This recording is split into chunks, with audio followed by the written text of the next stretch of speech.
Welcome back to another episode of the Best You Podcast. Today, I am thrilled to bring you guys part one of a two-part series with sleep expert Devin Burke. In this episode, Devin breaks down the science of sleep. He talks about what helps us fall asleep, what helps us stay asleep, and how much sleep we really need for optimal health.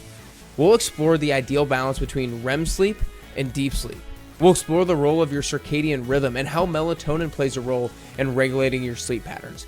If you've been struggling with your sleep, this episode is packed with practical knowledge that will help you sleep better and wake up feeling more energized. So part one is all about the science of sleep, understanding really what sleep means and looks like. And then part two, next week, we're going to talk about practical strategies to implement so you can get better sleep. But today, by the end of this episode, you'll have a deeper understanding of how to really improve your sleep quality. But before we dive in, don't forget to hit the follow button if you're listening on the Apple Podcast app or on Spotify. And if you're watching on YouTube, make sure you hit that like and subscribe button down below.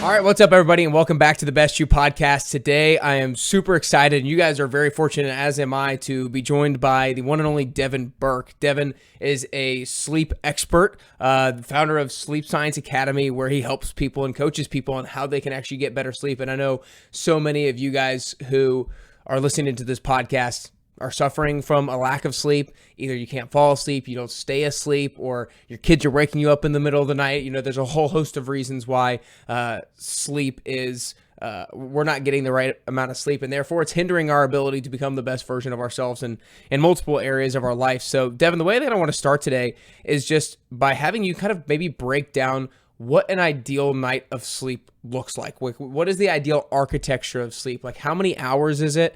How much REM sleep are we getting? How much non-REM sleep do we want? Should we not be waking up at all during an ideal night of sleep, or is waking up once pretty natural? Talk to us about like what an ideal architecture night of sleep might look like.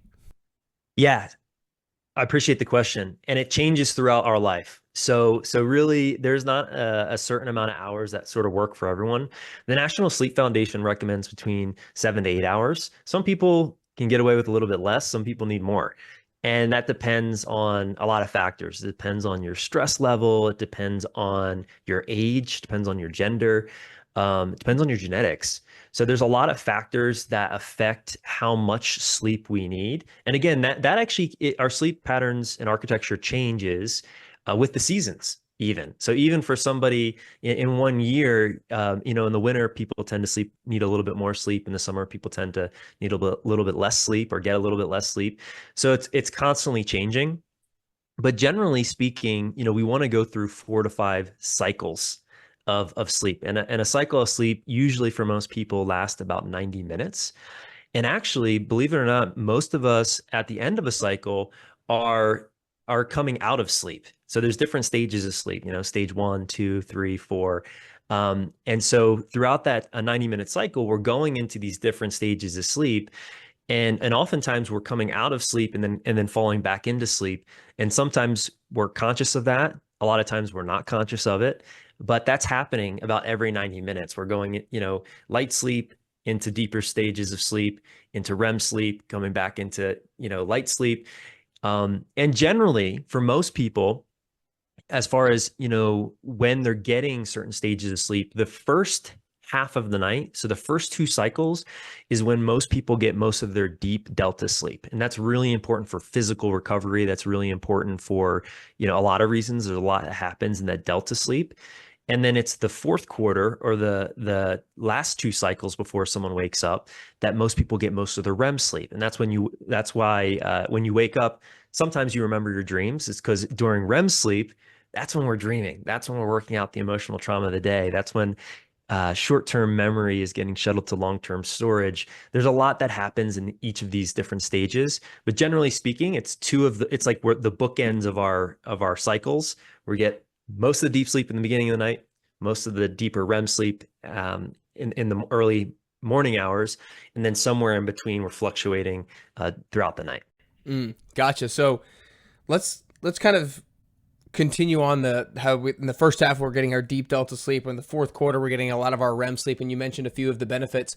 Does that matter or does that depend on what time you're going to bed? So for example, like I'm somebody who goes to bed really early and wake up really early, but I still am trying to prioritize getting 7 to 8 hours every single night. So like I might typically go to bed at like 7:30 myself, but I'll wake up at 3 a.m.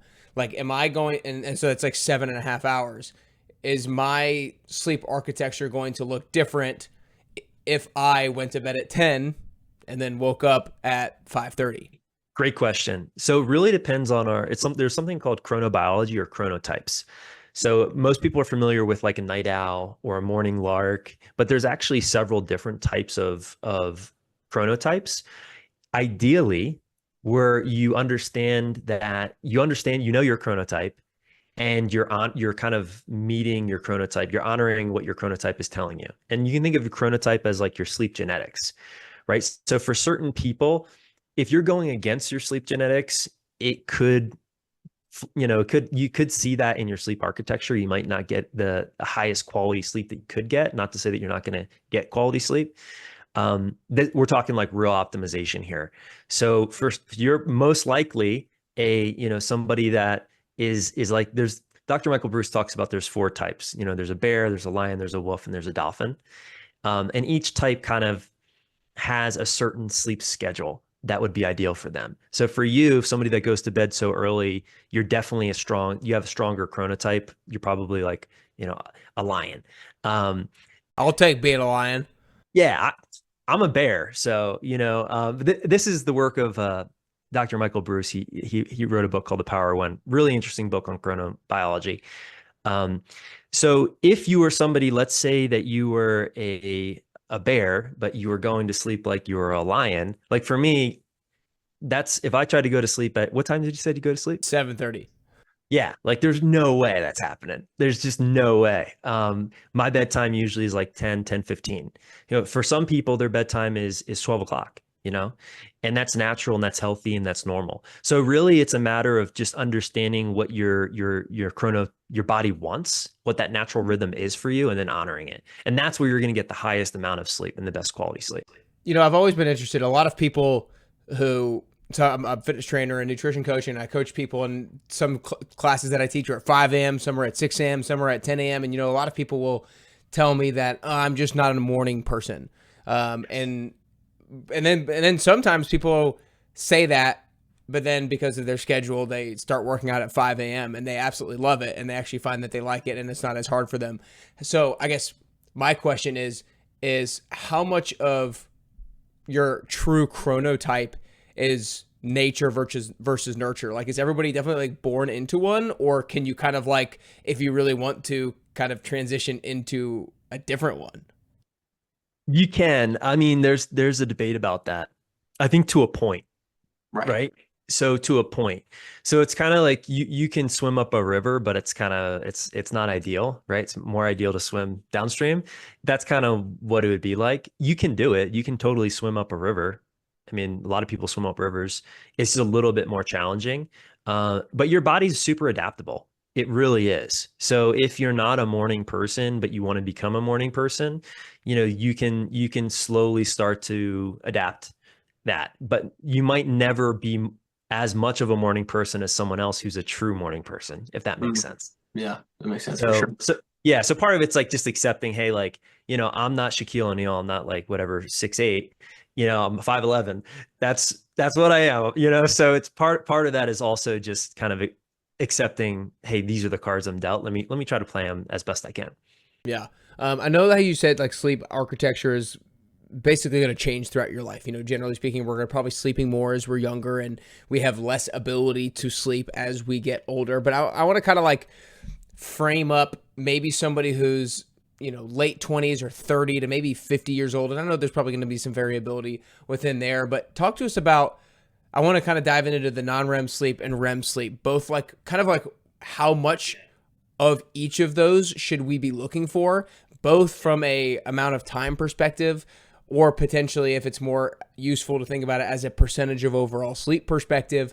And then after we kind of talk about that, I want to transition into some of the benefit. You already mentioned a couple of them, but I want to dive into kind of what are the benefits of REM sleep and what are the specific benefits of non-REM sleep. But let's talk about the kind of duration of those two first. Yeah. So about 20% of your total sleep time, you want to be in deep sleep or delta sleep, and about 20 to 25% in REM sleep. So pretty much if you're over the 20% mark for either deep sleep or REM sleep, we would consider that like healthy and good quality sleep. Now, for a lot of people struggle with different types of sleep. Like a lot of people don't get enough of one type of sleep, and then they start to really worry about it, especially when they're tracking it. People become like super obsessed. But really, if you have a healthy circadian rhythm, we could talk about how to do that later.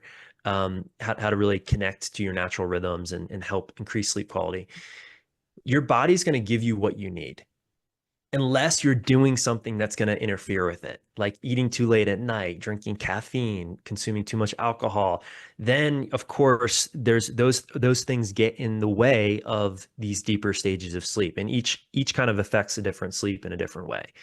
um, like food, for instance, affects deep sleep specifically if you eat Mm. food too late. And that's because, again, the first quarter of the night, the first two cycles is when we're getting most of our deep sleep, primarily for most people. So you don't want your body trying to digest food while it's the glimpse system's activated, which is removing the plaque that builds up in our brains that creates Alzheimer's and dementia. Like there's so much physical repair going on in the deeper stages of sleep. We don't want blood rushing to the stomach to try to digest the hamburger that you just ate before you went to sleep. Mhm. Yeah, for sure. That makes sense. That makes sense. And this is just curiosity. Is there a particular reason why you refer to it as deep or delta sleep and not non-REM? And I'm Yeah, just so curious. there's yeah, no, so there's as far as like classifications of sleep stages, there's light sleep and deep sleep, both non-REM. So non-REM light sleep, non-REM deep sleep, and then there's Mm, REM sleep. okay. They kind of changed. So it used to be like stages one and two were considered light sleep, and three and four were considered deep sleep, and then there was REM sleep, right? They sort of some sleep scientists kind of changed how we communicate that. But for the purposes of this conversation, you can think of light non-REM sleep, deep non-REM sleep, and then REM sleep. And to be honest, the truth is every single stage of sleep is important. Some people get so obsessed with, oh, deep delta non-REM sleep or REM sleep. I need more. And to be honest, in order to get into those stages, you need to go through light sleep. Like lights and things happen during light sleep that are important. So it's every stage of sleep is important. Every stage of sleep has value. So it's I think sometimes people get super obsessed over these, you know, deeper stages of sleep, if you will. And yeah, they all have their place, right? Light sleep leads to deep sleep. Hmm. Yeah. Um, you've mentioned a couple now. Let's dive into the specific benefits of each one. Just really quickly, when you were saying the first half of the night, generally speaking, is when we get more of our deep delta sleep, and that's important for physical recovery. You just mentioned it from like a brain perspective and clearing out things that would potentially lead to Alzheimer's and dementia. And then you also mentioned how for REM sleep, that's important for dealing with your for emotional trauma and transferring your memories from short term to long term storage. If you would just maybe like go through a little bit of a list of kind of like things for the benefits of deep delta sleep and then maybe some of the benefits of REM sleep as well, that'd be awesome. Yeah, if you can think of so non-REM deep sleep, think of it as body repair. Body repair. So, autophagy takes place. That's really important to clear out the sentient cells that create cancer. That's really, it's throughout the night. I mean, autophagy happens when you fast, but it also happens in deeper stages of sleep. It's when I like to give the analogy, it's almost like the trash men come out and they just start cleaning up the cells. It's the glimpse system, which is the lymph system in the brain.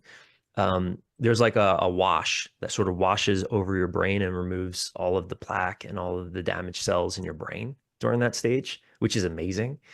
Um, it's during that stage where physical muscles are repaired and recovered. So a lot of athletes need a lot more deep sleep. Like for Mm. you, Nick, being an athlete, a fitness coach, a nutrition coach, you're probably going to need more deep sleep than somebody that is, has a desk job or is more of in like a knowledge sort of job, not so like physical. Like, so athletes need a lot more deep sleep because that's when the body's physically repairing. So Mm. that deep sleep in a nutshell, physical repair. REM sleep in a nutshell, it's more mental repair. So this is where we're dreaming, rapid eye movement. That's what REM stands for. That's why if you ever looked at somebody and they're asleep and their eyes kind of look like they're moving back and forth, that's how you can tell they're in REM sleep. They're dreaming. And there's a lot of different philosophies and a lot of different theories on why we dream.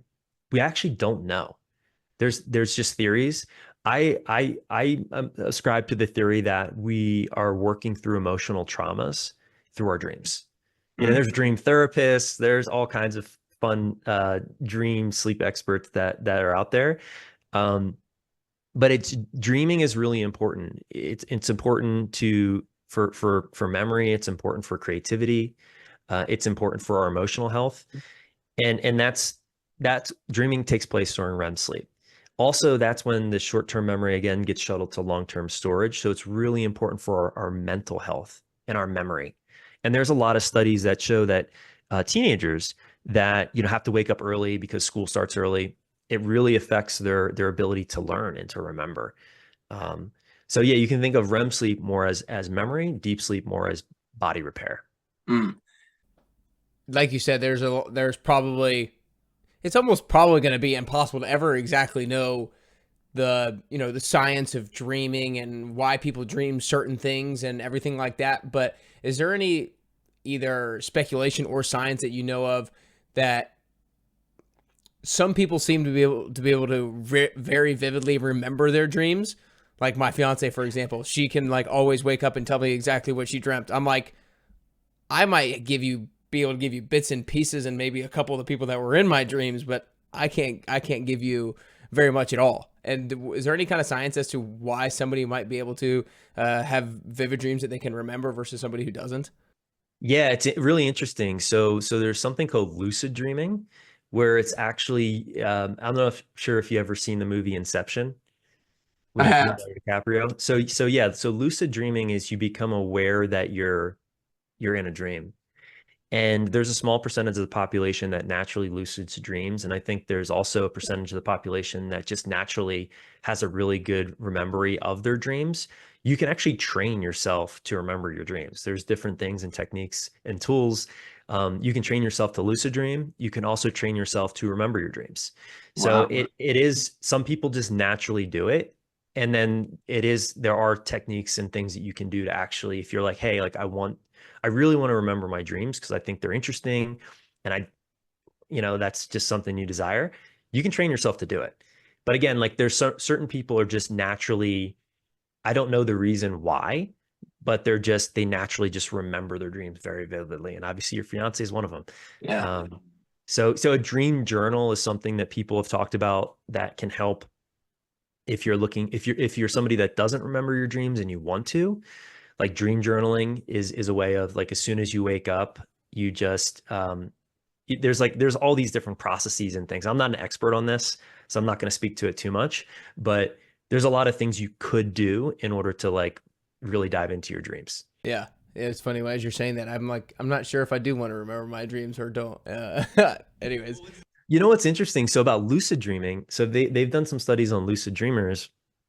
And if you think about it, so we're asleep, if we're doing it right, we're asleep for about a third of our life.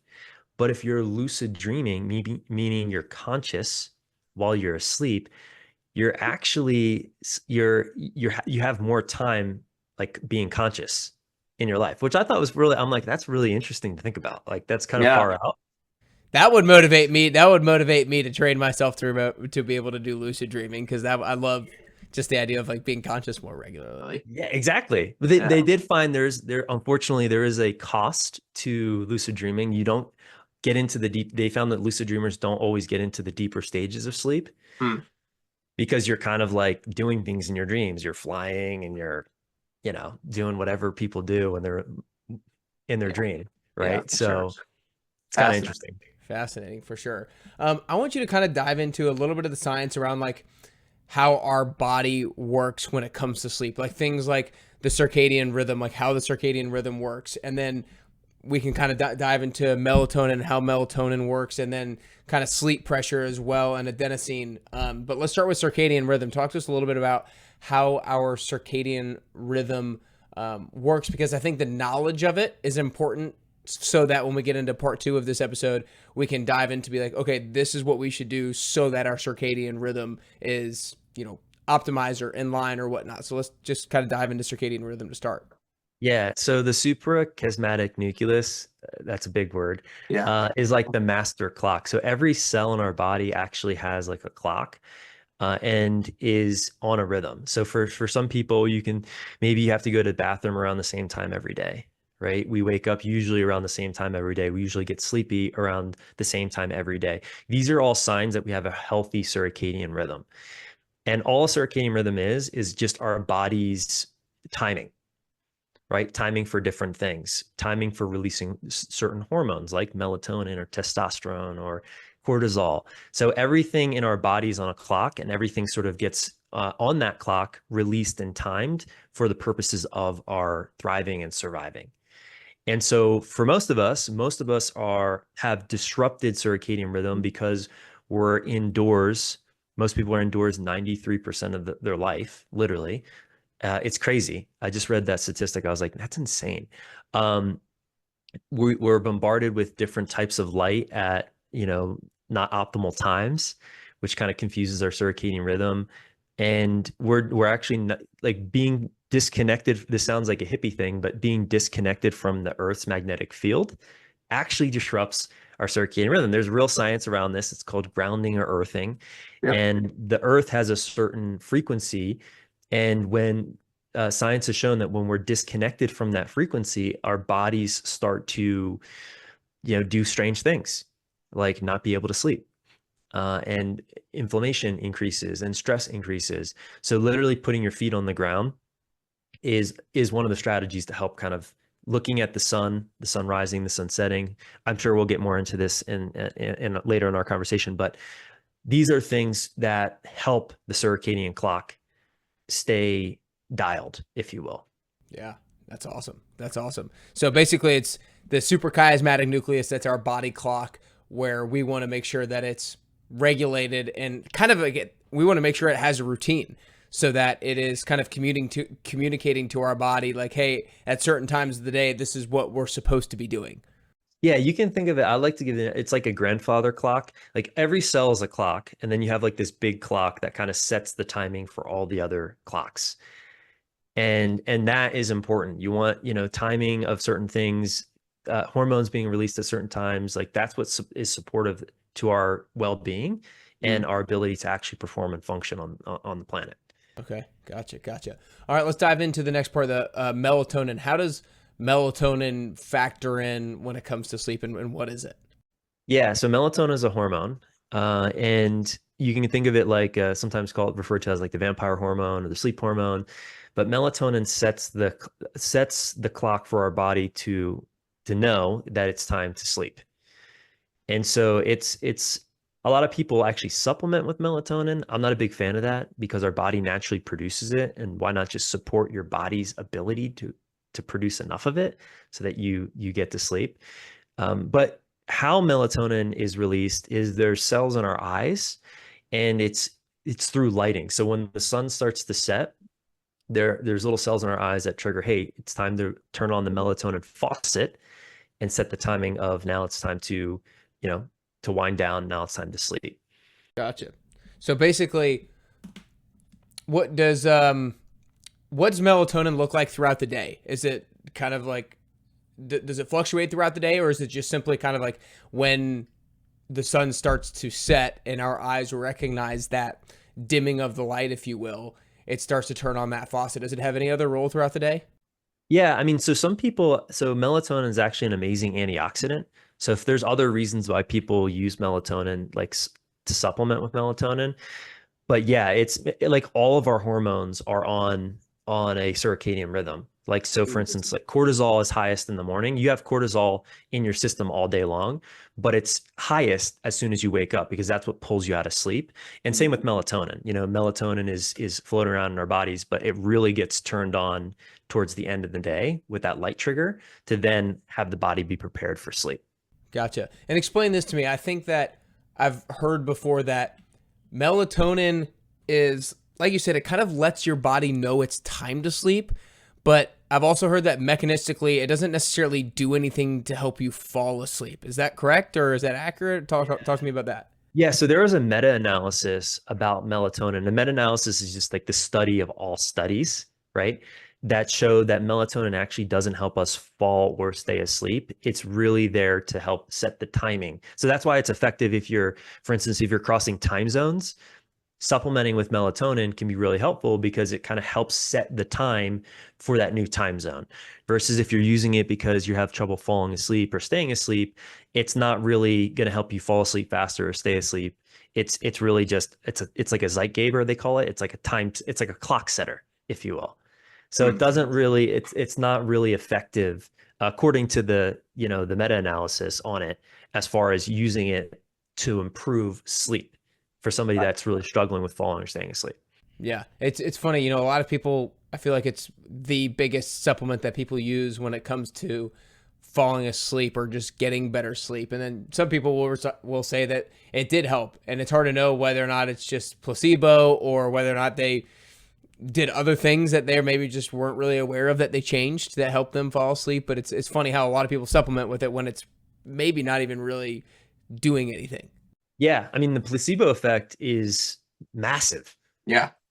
Massive. And a lot of people don't realize that a lot of the supplementation that people take that has melatonin in it, there was another study done that showed that ranged even in the supplement brand and the specific supplement container, like massively. So you might think, oh, I'm taking like, 0.5 milligrams, but you're actually taking a lot more or a lot less. So that I thought that was kind of interesting as far as just like the supplement world. You don't really know how much or how little melatonin you're taking. Yeah. Nice. Yeah, it's not regulated, right? So okay, I think the way that we'll probably finish off this part one of this episode is going to be adenosine. Tell us about what adenosine is. Tell us about the role that caffeine plays with regards to adenosine as kind of maybe the last component of kind of the science of sleep. yeah, so adenosine, it builds up in our mind and body throughout the day, and it creates something called sleep pressure. And you can think of sleep pressure as like your hunger or drive for sleep. And molecularly, caffeine and adenosine, they look very, very similar. And what happens is when we consume caffeine, it blocks the adenosine receptors in our body, which gives us this false sense of heightened alertness and energy. Unfortunately, caffeine has a half-life of about 6 hours. So for most people, it's in their system for about 10 to 12 hours. So it affects our quality and depth of sleep. But there is benefits to caffeine. There's benefits to coffee, right? So it's really the time that you're taking it. But specifically, adenosine is something that builds up in our bodies throughout the day. And then at night, it gets cleared out. So if we're not... When we're sleeping. When we're sleeping. Yeah. And then it restarts. So it's sort of this thing that builds up. You can think of it of like, you're pouring water in a glass, it builds up. And then at night you drink the water and then it starts to build up throughout the day. But there's something called sleep debt. And what sleep debt is if you're not getting enough sleep, your adenosine is not being totally cleared out and there's a residual in your body. And so, yeah, so sleep debt, some people say you can't repay sleep debt. I don't know. Again, there's a lot of things in science. There's like conflicting there's evidence for this and there's an argument for that. There's science to support this and there's a science to support that. So it's really hard to tell like what's actually what sometimes. But that's what happens in our bodies and in our minds. Yeah, and it's a really important system to know about, specifically for caffeine drinkers, because if you're somebody that goes at the end of the night and you don't feel sleepy, you don't feel tired, there's probably something that you're doing that's getting in the way from that natural adenosine to build up. Right. So, again, it's very personal with regards to caffeine. Some people feel like they can have a cup of coffee at 4 o'clock and they can fall asleep just fine later on that evening. Some people are like, if I have it after 11 a.m., I'm not going to be able to fall asleep. Is that a matter of how their body clears out that alcohol and does it detach from a adenosine receptor, or how does the caffeine kind of wear off? Yeah, so you can actually get a genetic test to see how fast of a metabolizer you are of caffeine. So some people metabolize caffeine really fast, and some people it takes a little bit longer for them to metabolize caffeine. So for people that have, you drink caffeine and you're really wired and you really feel it and it really affects you, you're probably a faster metabolizer of caffeine than someone else who can drink a cup of coffee and just like go to sleep. There is a small percentage of the population that caffeine actually does the opposite effect. It actually makes people tired. I don't know the science of why, but I just know that there is a small percentage of people that caffeine, for whatever reason, makes them sleepy and doesn't give them energy. So basically, if you're a faster metabolizer of caffeine will go in, block the adenosine receptor, and not have that sleep pressure there, but you metabolize it relatively quickly, so the adenosine or the sleep pressure builds. It doesn't go away. I know it doesn't. That's one of the things that I think people might. I want to make sure people don't have the misunderstanding. Adenosine always goes up throughout the day. It's just that caffeine blocks the sensibility to it, for maybe lack of better terms. But then when the caffeine wears off, then you have that sense of like, oh man, that sleep pressure is built up. So if you're a fast metabolizer, it's just like it blocks it for a lesser period of time, I guess. Exactly. Okay. Yeah. Gotcha. And you can actually get a genetic test to kind of find out if you're a fast metabolizer or a slow metabolizer, or like how efficient you are on metabolizing caffeine. Just like certain people have higher metabolism and they can eat, a lot of fat or whatever, and like they stay skinny. It's very similar. And certain people eat the same thing and then they just put on massive amounts of fat, body fat. It's part of the genetic makeup of someone. Yeah. And the last thing that I'll say before we kind of wrap up here with part one is I've heard people, a lot of people say I need to catch up on sleep, and they're not necessarily thinking about like, can you actually recover sleep debt? And I've heard different things from people saying you can't really recover from sleep debt, but there's also, a lot of people are looking at different things with regards to, are you recovering sleep debt? Like maybe from an adenosine standpoint, you can clear out more adenosine, but that doesn't necessarily mean you're making up for the lack of deep sleep that you've gotten, or the lack of REM sleep that you've gotten. So maybe there's kind of different context to what people mean by like, can you actually replenish your sleep debt? Yeah, I think there is. And I'm more in the group of like, you can, so I think that again, for certain things, like taking a nap for certain people is amazing. It's an amazing strategy. But for other people, it's actually the very thing that can keep them from sleep. So it's really dependent on your situation, what you're dealing with, your genetics. Sleep is kind of complicated in that way, because everything affects how we sleep, and how we sleep affects everything. Yeah. So it's not just like one thing. It's not one simple thing. There's not like one answer, and it's kind of annoying, but it's just the way that it is. Just like there's not one diet for everyone, right? That works for everyone. There's guidelines and there's like certain things that we want to follow, but there's not like one thing, like everyone needs to eat like this way, right? Right. It's the same with sleep. Like everyone doesn't need to sleep this way. It's just finding which way would be most appropriate for you, your body, your lifestyle, and your goals. Yeah. That's great. That's great. Well, I hope you guys have enjoyed this episode. We wanted to dive into the science of sleep and really get you to understand what sleep is and the science of it, the non-REM versus REM, how long it should be, the benefits of it, all the things like circadian rhythm, melatonin, and adenosine. And in part two, we're going to be diving into basically the strategies of how to leverage that knowledge that you just gained so that you can actually get better sleep. You can fall asleep faster, you can stay asleep, you can get more rejuvenated sleep and higher quality of sleep. But before you guys are able to listen to part two, make sure you go follow Devin on Instagram, and the business that he works for, Sleep Science Academy. You can go to @Sleep Science Academy or sleepscienceacademy.com. That's where he coaches people and other people coach people to get higher quality sleep. So make sure you guys check that out. You can also follow him personally on Instagram at Devin Burke Wellness. And he also has a great TED Talk about sleep as well that I watched in preparation for this interview. But other than that, I hope you guys enjoyed today's interview and are looking forward to part 2 so that you can really start implementing some of these strategies so that you can get higher quality sleep. But that's all we got for part 1. Appreciate it, Devin. Thanks, Nick. What an eye-opening episode, or I should really say an eye-closing episode, if you will. Devin Burke shared some incredible insights today into the science behind sleep, and the main piece of value to me was understanding how to optimize your sleep quality by balancing your REM and your deep sleep and syncing that with your circadian rhythm. Remember that this was just part 1 of the 2-part series with Devin, and next week we'll share the interview that I did with him on the specific tips and strategies to actually fall asleep faster, stay asleep longer, and get higher quality sleep. You don't want to miss this one because we talk about specific habits, we talk about supplements, we talk about everything.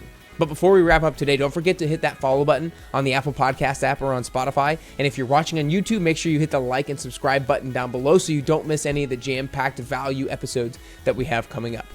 Today, here are my 3 biggest takeaways from the episode. Number 1, the importance of REM sleep versus deep sleep. Deep sleep is primarily for physical repair, while REM sleep is for mental repair, and neither one should be skimped on.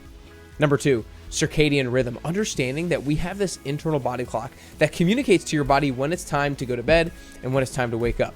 If you can do things like getting morning sunlight and doing morning grounding and walking on the earth, that will help to regulate your circadian rhythm. And then third and finally, melatonin's role in sleep. Melatonin communicates to our body that it's time to start going to sleep, but it doesn't directly impact our ability to fall asleep. However, anecdotally, I know a lot of people have really experienced the placebo effect to help people fall asleep faster. Remember, next week, we're going to be back with more from Devin Burke, providing you specific strategies to get better sleep, so you don't want to miss that episode. So make sure you follow the podcast, and you guys, look, sleep is absolutely critical. Begin to learn more about it, prioritize it, and you'll continue to get closer to the healthiest version of yourself and ultimately closer to your best you.